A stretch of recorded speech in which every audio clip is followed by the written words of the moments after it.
2 years ago, this dresser went through a major makeover, and I can't believe that it never sold. Today, I'm trying something completely different.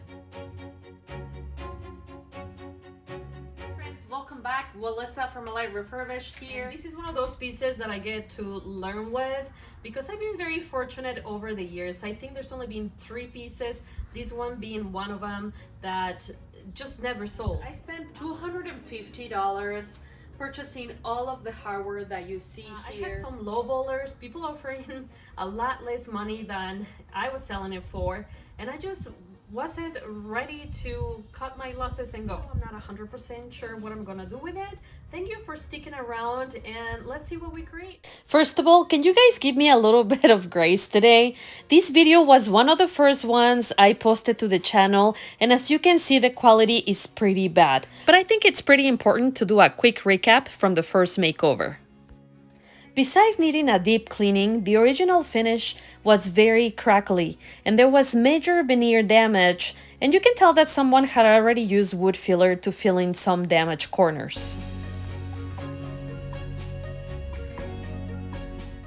I remember thinking how boring and boxy the dresser looked to me, and I decided that I wanted to add some wood slats to the bottom drawers, so here I'm measuring to see how much wood I'm gonna need. But before I could tackle that, I needed to remove the crusty old finish using 120 grit.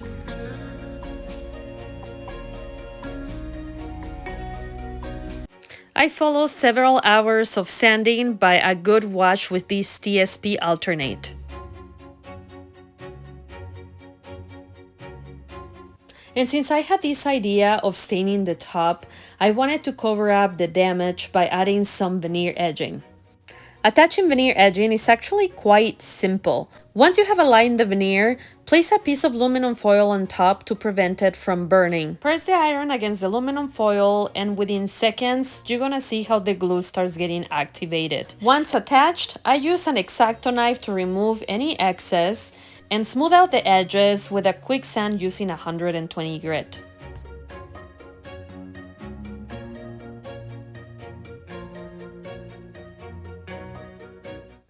We need to tackle a few repairs, but we're gonna start with this one on the base. After filling the syringe with carpenter's wood glue, I started injecting plenty of it between a couple of layers of veneer. We're gonna let the glue dry for a few hours. In the meantime, I need to start cutting the wood slats that I'll be attaching to the bottom front drawers.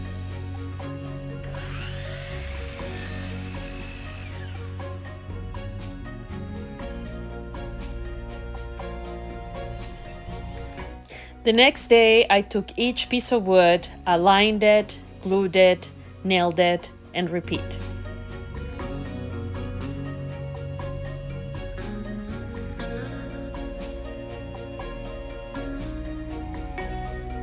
And now that I'm done attaching the wood slats, I fill in all the nail holes with wood filler. And remember this part of the vase that we glued?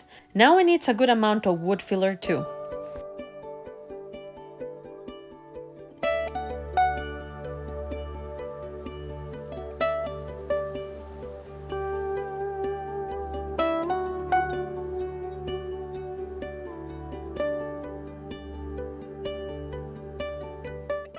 As you can imagine, with all the repairs that I needed to sand, I kicked out a bunch of dust, so I'm just gonna vacuum it. And do you guys remember at the beginning of the video when I said that I really wanted to stain this top?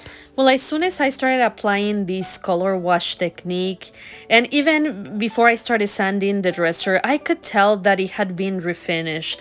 And I have no idea what product they use on the veneer, but they destroyed it.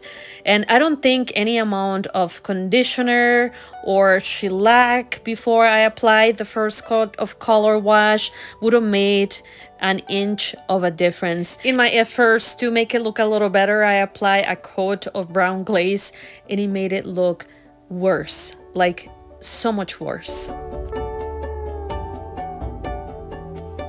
So then I thought, what if I apply another layer on top, and this time I overlap the glaze and the color wash and use a wet cloth to blend them together. Looking back, painting would have been probably a smart business decision, but after spending all the time attaching the edge with veneer, I was just being stubborn here, to be honest. But after blending the glaze and the color wash, I actually really like how it was looking, so I could see a glimpse of hope. The next day, I covered the upper part of the dresser so that I could prime and paint the bottom. For priming, I use this Bin Shellac Base White Primer that's super effective at covering stains, wood tannings, odors, and it helps so that your paint sticks better. I sprayed 2 coats using my HomeRite Super Max sprayer.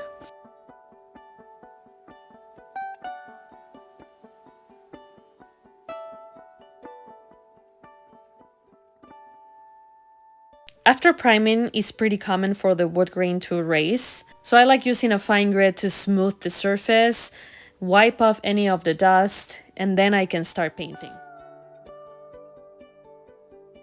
I added a splash of water to the paint so that it would spray it smoothly through my Airlex sprayer system and applied 2 coats.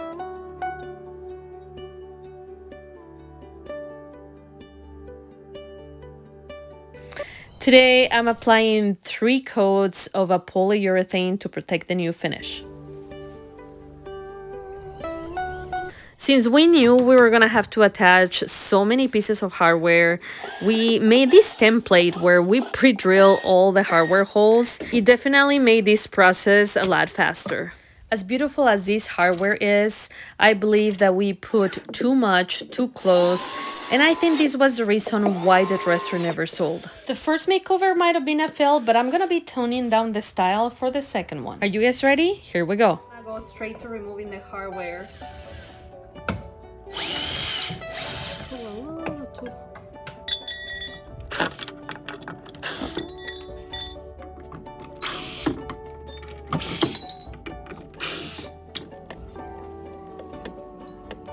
It only took an hour. I did it to myself. I'm gonna be smoothing all of these out and then go ahead and fill in any of the hardware holes and any marks that the hardware left. I think I might even try to do a color wash over these top at least. I don't know about these drawers. I don't know if I'm gonna keep it with a dipping look. I don't want to think about it too much yet. Let's just do this part. Sanding round doesn't need to be very aggressive. I'm just gonna do a 120 and I'm using this soft bendable pad on the Surfprep. The nice thing about refinishing a piece that you prep correctly is that if you washed it and primed it, then this second time around you can just skip those 2 steps trying to look at things in a positive way, and you cannot have to when you spend a lot of time in a piece that you never sold. I want to scuff sand so lightly that I don't remove anything that's already here. I just want to remove the top layer of the top coat or polyurethane that I used to protect the finish. That way the paint wash will adhere to this stuff.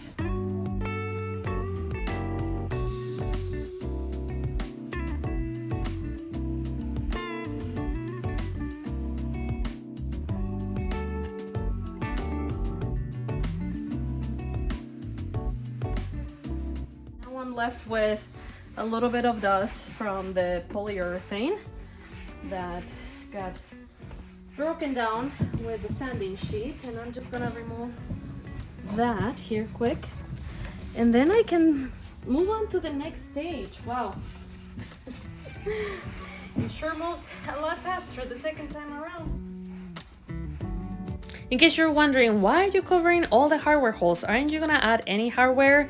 And the answer is yes. But I guess you can say that the second time around, I'm gonna be simplifying by a lot. I want to add only one handle per drawer.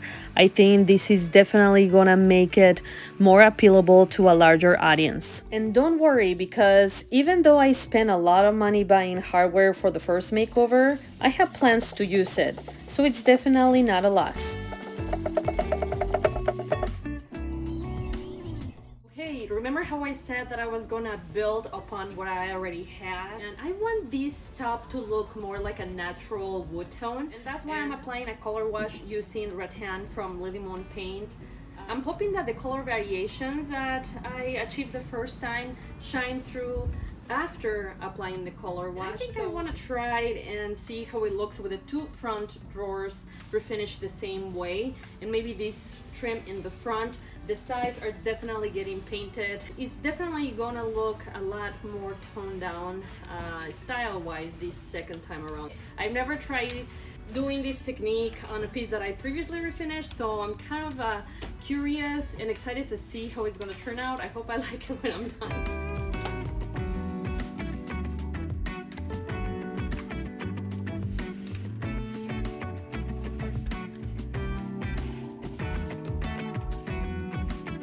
Just a quick rundown on this color wash. I'm spraying or misting the surface before I brushed a diluted paint color.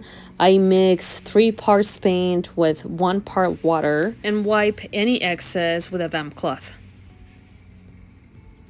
So I want to show you a close-up of how it looks after 2 rounds of color wash. I'm gonna go for like a faux wood technique here. I'm just gonna wait for this to dry, and then I'm gonna go ahead and apply the stain. I've been wanting to try this green color called Magnolia Garden from Lilly Paint for a while. I think this is the right piece to try it on. To have a better reach into those grooves, I think I'm gonna be brushing the paint onto those drawers, and the rest of the piece I think I'm gonna be spray painting it just to go for that smooth finish. I already told you guys, but this dresser got primed the first time around, so I'm not really worried about bleed through. And look how beautiful this color is. I really love the consistency of this paint. It's not too thick, not too thin. So I'm not even gonna add water or anything to it.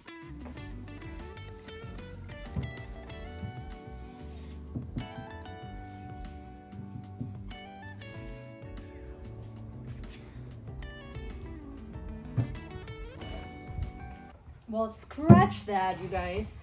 It was gonna take me way too long with the brush to get into the groove, so I'm gonna spray them.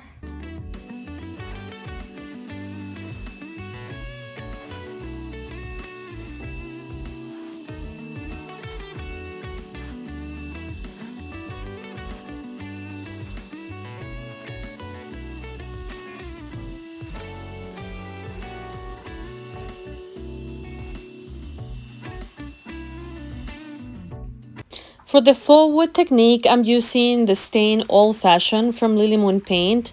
As you can see, I'm spraying the surface first, and then instead of applying directly on the surface, I'm applying it on the brush. I feel like it gives me a better work time, and I can just manage the stain better. Full disclosure, normally when I've done this technique in the past, after applying the stain, I use a wet rag to wipe any excess off, and I didn't do it on the top. Why? I don't know, but ended up looking a little too streaky for my taste, and I had to redo it. Thankfully, I got the drawers right, so I just had to redo the top. I'm finishing the day by spraying the rest of the dresser with Magnolia Garden from Lilly Paint here. I apply a total of 2 coats.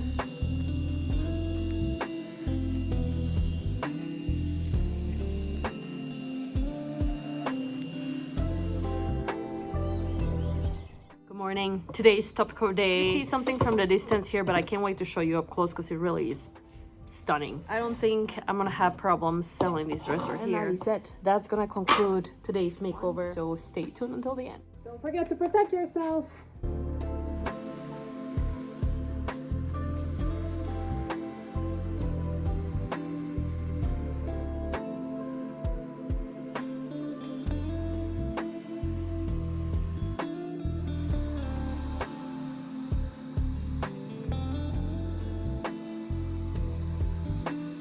Well, it's that time where we take a quick look at where the dresser started. And this is how he looks today. This green color suits him so much better than the old one. Let me know in the comments which version do you like better. I think I have a pretty good feeling which one is the one that's gonna be like the most. I can't wait to read you guys in the comments, and I will see you next time.